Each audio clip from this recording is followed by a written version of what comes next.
morning, everyone. I'll call this Municipal Planning Commission for the County of Newell for October the 6th to order. I see that we have nobody away from the meeting today, so I'll skip down to item 3, minutes. Minutes of the September 22nd meeting are attached for your consideration. How do you wish to handle them?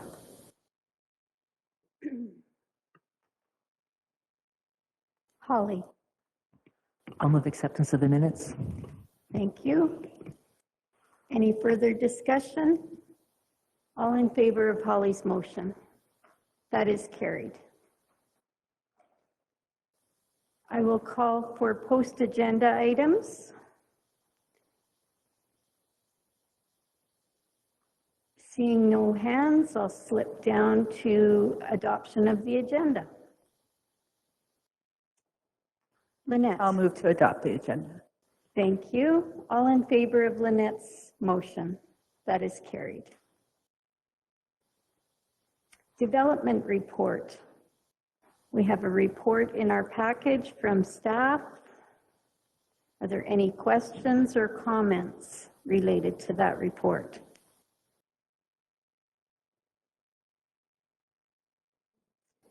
Seeing none, we will accept that for information. I was remiss at the beginning of the meeting to do introductions. I see we have a guest. So Neil, if you would start introductions and we'll go around the table. Morning, Neil Johnson, Division 10. Amanda Philpott, Division 8, Duchess. Good morning, Ellen Unra, Division 7, around the village of Rosemary. Good morning, Greg Screever, Division 5, Castles and Lake Nome Resort. Hi, I'm Kelly Chrisman, and I'm from the west side of the county around Bassano. Good morning, Arno Dirksen, Division 9, Gem area. Welcome, Matt Fensky, County Administrator. Morning, Dave. Good morning, Adina Scandrup, Division 2, Tilly area.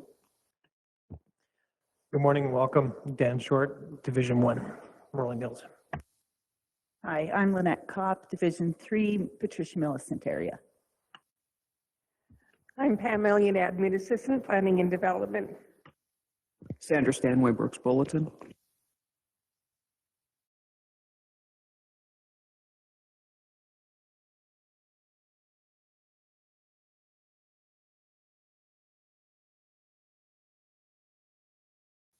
Sorry, and you are David Axelson? Great, welcome. Thanks for coming in today.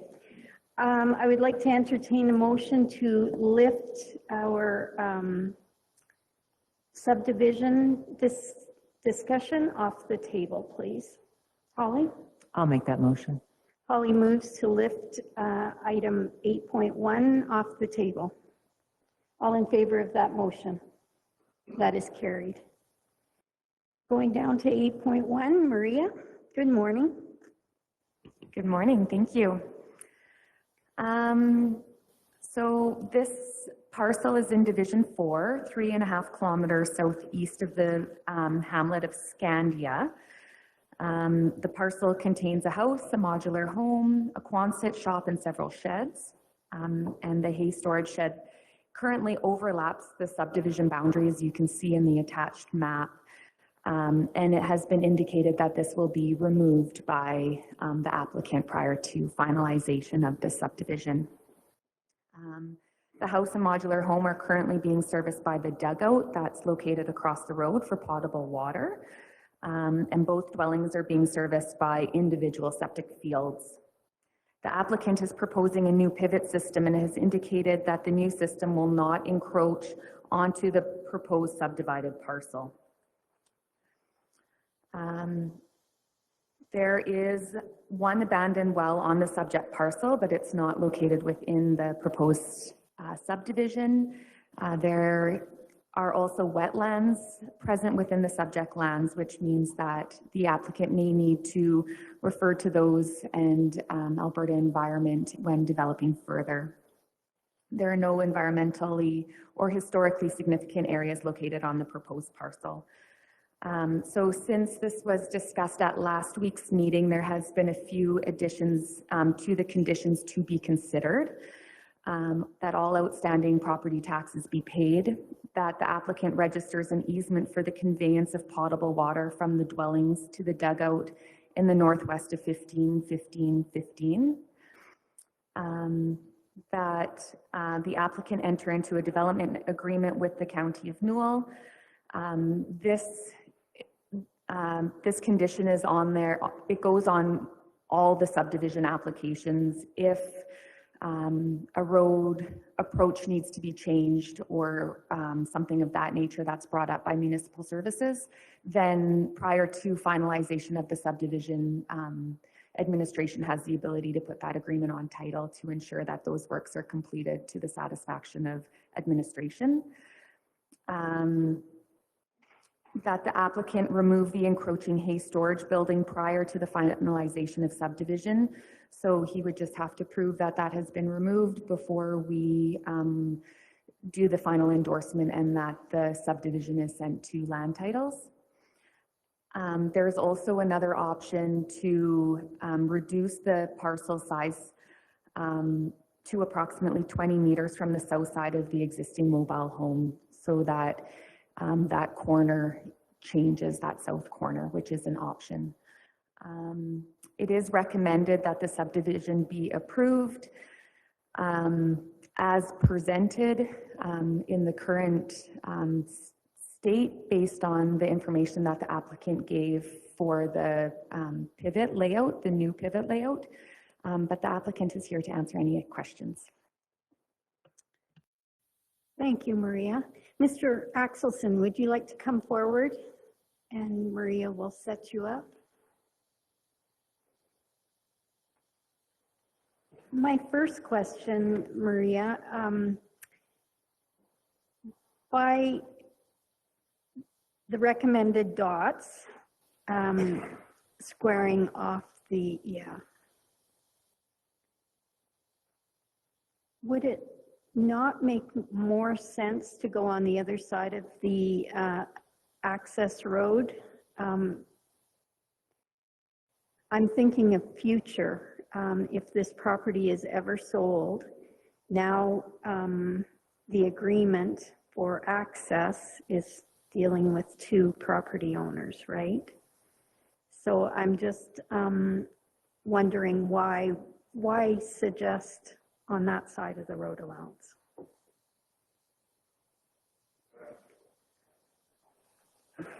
Actually, it's the proposed buyer that requested that.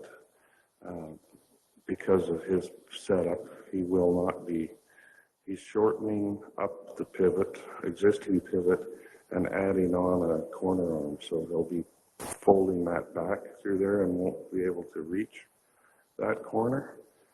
The right of way or the access will be removed there because the oil field road that is existing there now is going to be removed also.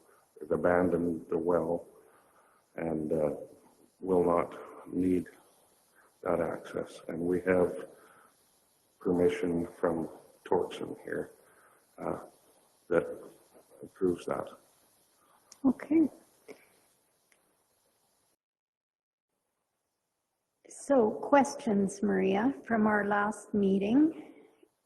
Can you refresh MPC on what those questions were? Thank you. You bet. So I did have them in here. I just have to find them.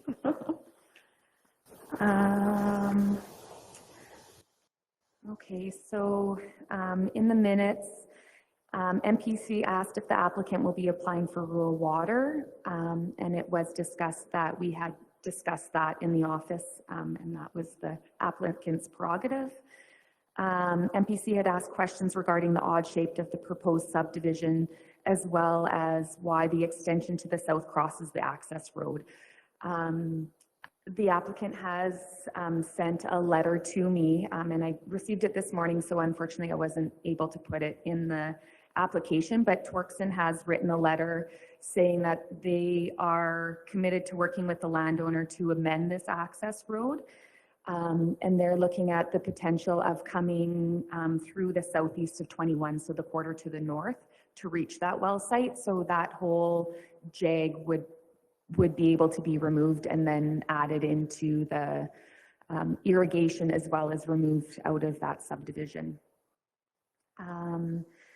And then confirmation from the applicant that the hay storage structure has been moved. So I did add that to a potential condition that MPC could consider, that the applicant supply proof that the barn has been removed prior to finalization, if you'd like that. Thank you. Dan? You had said that the well was going to be abandoned or is abandoned, but yet they're going to use, they're going to use another access point. So just a little clarity on that. It has been shut in for several years. They haven't completely abandoned it yet, but I guess that is their plan. Holly?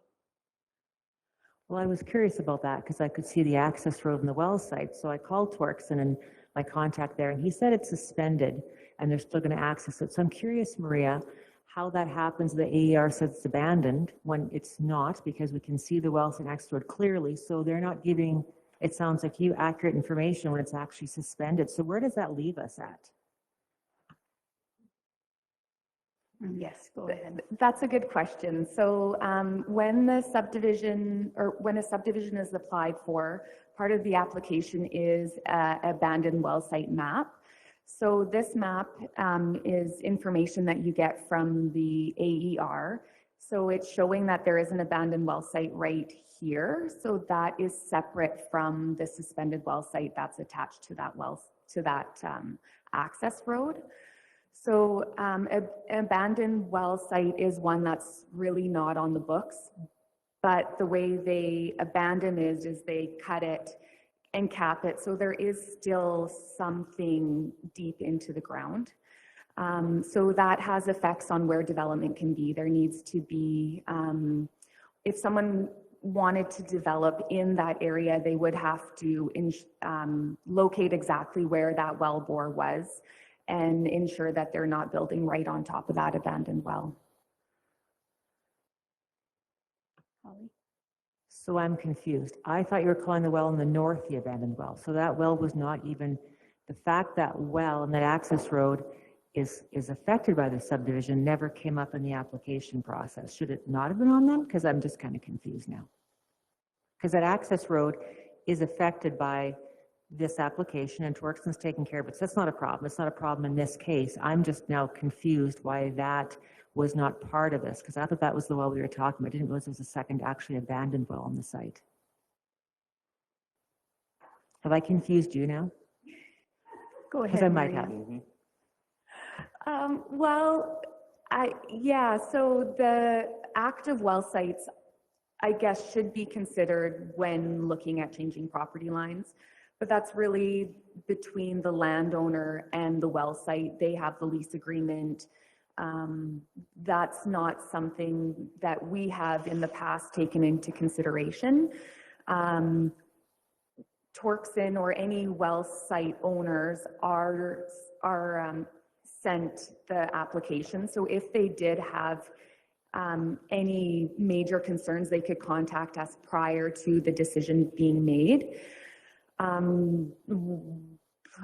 can't say 100, but 99.9% of the time we do not hear back from the well site owners or anyone who's listed on title.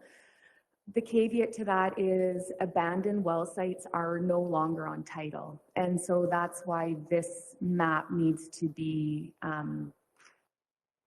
submitted with the subdivision application, because then it is the applicant's responsibility to ensure that they know where that location is and that it doesn't have any effect on proposed developments.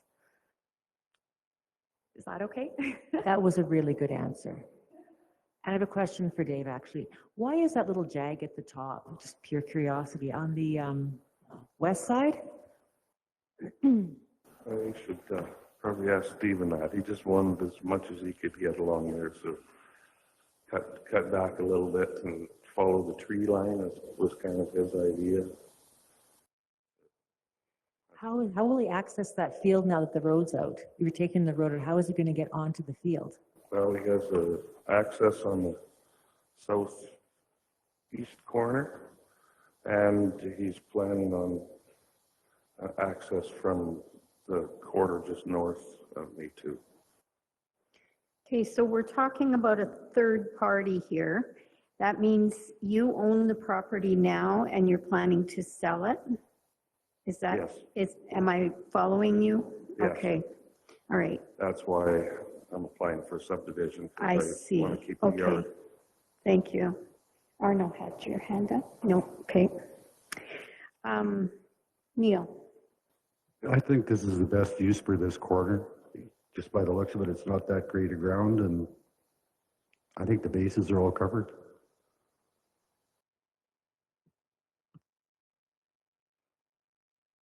Go ahead, Dan. My biggest concern when looking at it first was that south tip went over the crop that was there, but you're saying there's a new pivot going to go in with a corner arm, so that won't be irrigated land after the new pivot goes in. Is that right? Correct.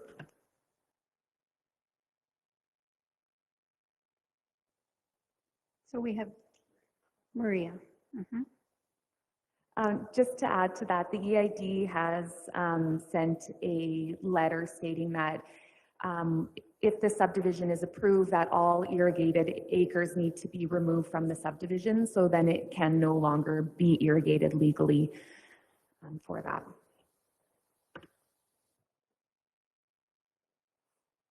So we have two, oh, Neil, go ahead. What about the EID domestic? You need two of them, so you need 4 acres to make that happen, right? Maria? I didn't quite catch it.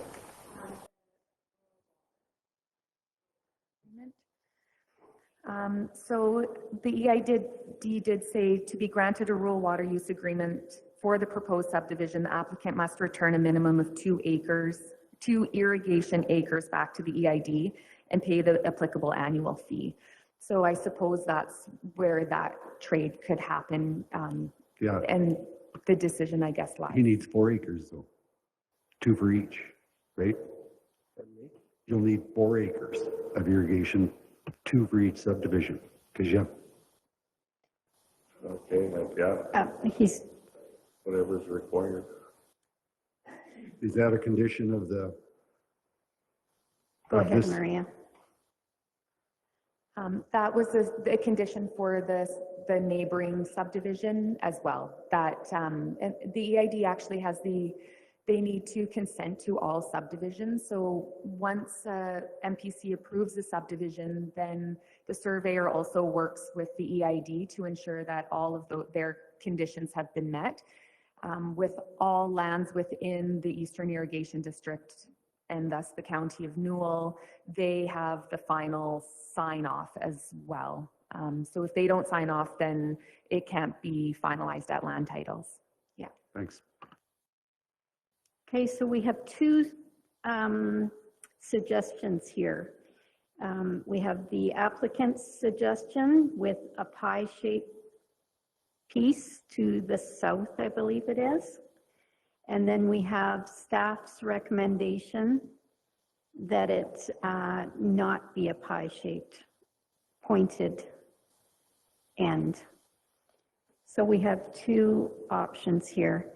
My question to you, Mr. Axelson, is how do you feel about this proposed edit to the subdivision? Well, I would prefer to keep the And the pie reason, shape in there, and the reason is? just a little extra room. Yeah. It's not typical to make subdivisions odd shaped. Typical is rectangular I mean, that in a perfect world, there's difficulties when you have pie-shaped properties and jagged edges. So I just want to, now, are you the property owner to the west? Are you the farmer? To the east. To the east, okay. And you'll remain that property owner for the time being? Well, you have a subdivision application on that piece too, and you've approved, and I will remain the owner there for the time being, anyway. Mm-hmm. So any further questions? Holly? So that the changing the shape is your recommendation, Maria? Am I understanding? Does plan development have a set position, or you're offering us two alternatives? Maria? I'm offering two alternatives based on how MPC would like to deal with the subdivision. Arno? Good morning. But I understand that the EID is suggesting that we leave it the way the application has come to us, with the is that correct? Maria? The application as shown in this plan that was given to the county by the applicant is what was circulated to the EID. So they did not see that proposed condition. It was just given as a option for MPC to consider. Okay, but and the EID wasn't concerned about that. Okay. It's an MPC. It's a planning. And I'm trying to understand, for my own education, why are we concerned about that if that's what the landowner is requesting? That's my question to us. I wasn't at the last meeting, so I didn't hear the discussion and haven't read the minutes well enough, I guess. I don't know. If I could help try to, it's just a future planning thing. Maria, can you explain it a little bit better? I've been to several planning commission or planning experiences, and they really, panhandles and pie-shaped properties are not ideal. Maria? Yeah, I guess just to add to that, because how the map is showing that there's irrigated farmland within that proposed subdivision, generally administration would not recommend that happen, because we try to preserve agricultural farmland and we don't want to see the fragmentation of agricultural farmland. In this case, because there is a proposed pivot that will not irrigate that corner anymore, and in turn it will be able to irrigate the rest of that pie. So you're actually adding irrigation acres to the parcel. I think that it would be okay I think administration would recommend that corner being there. Having said that, you're correct in the idea that there will be a lot of pins on this subdivision. We do see that with pivot corners, just given the shape of circles.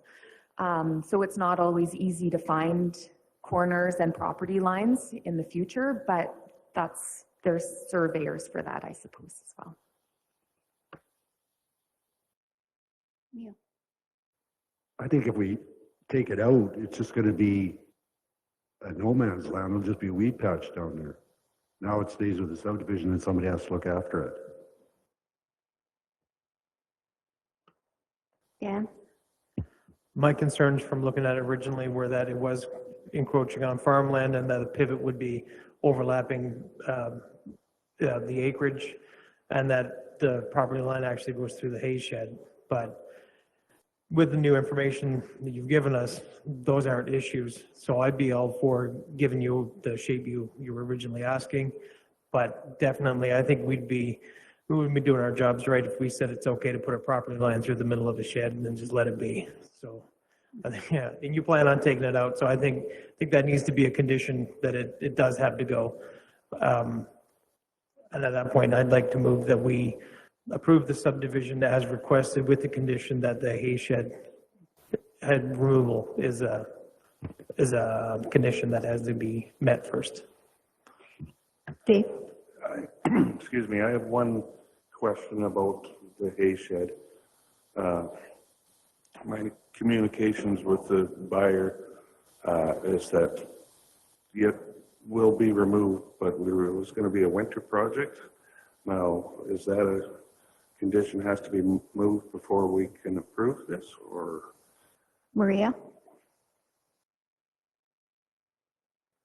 Typically. Well, if MPC would like the hay shed to be moved, really we have the ability to ensure that that happens prior to the finalization. We wouldn't give the final endorsement until we've seen proof of the hay shed being removed. So if you decide not to add that condition for finalization, then we don't really have a hammer anymore, so. Right. Yeah, and we've seen that in the past. We have to learn from our experiences where it doesn't follow through.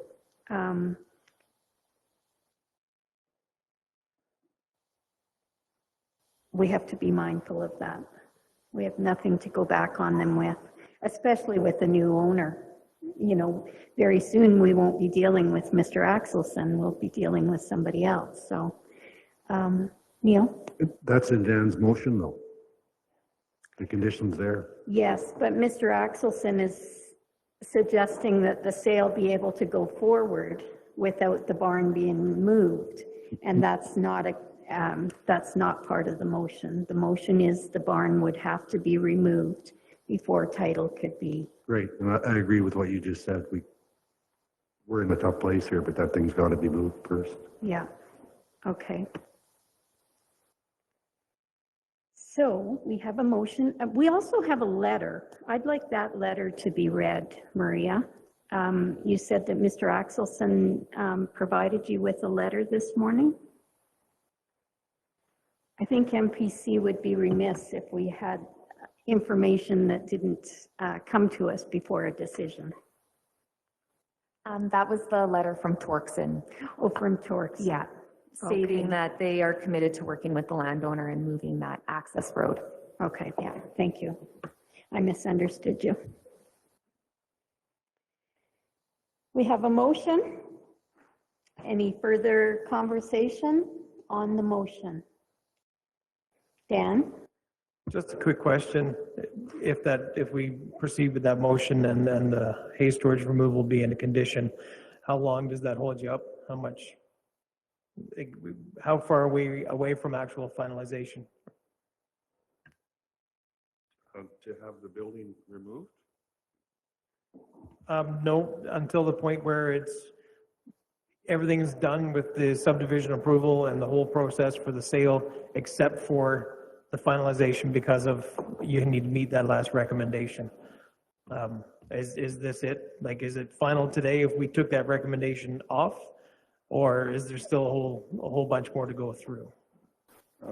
Not really, as far as I know. It just has to be, the survey has to be finalized and then put forward to land titles, I guess. Maria? No, that's correct. So the surveyor now would need to, if MPC approves, then the surveyor would go out, place the pins, create a final survey. Easements would need to be in place for potable water to that dugout. Consents from the EID would need to be obtained, as well as from the county. So that does, depending on how busy the surveyor is, that could take a month or two, or that's kind of out of our hands. That's kind of at the mercy of the surveyor. So timeline, everything, we're looking at weeks or we're looking at months? I would say months, a couple months. When I last spoke with the surveyors, they're pretty busy. They weren't sure when they would get there to do it, but as soon as they could. But So that's one of the best answer I got from them. So that's taking us right into the winter Right. months. So Yeah, there's lots of time to get that hay shed moved yeah, before the finalization actually happens. yeah. Okay, so Dan's motion as presented by staff, is that correct, Dan?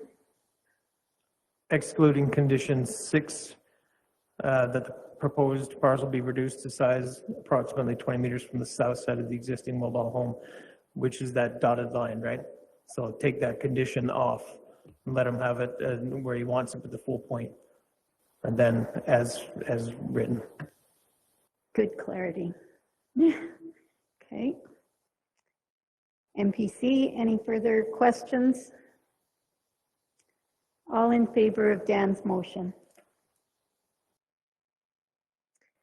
That is carried. Your subdivision has been approved, sir. Thank you so much for coming in and clearing up our questions. Well, thank you for your time. Have a good day, sir. You too.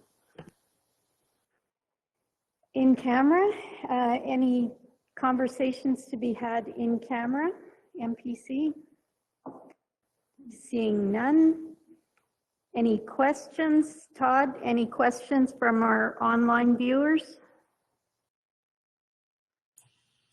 Good morning again. We have 6 people viewing, but nobody has asked a question of you. Thank you, Todd. Any questions for MPC here? Seeing none, I'll adjourn the meeting.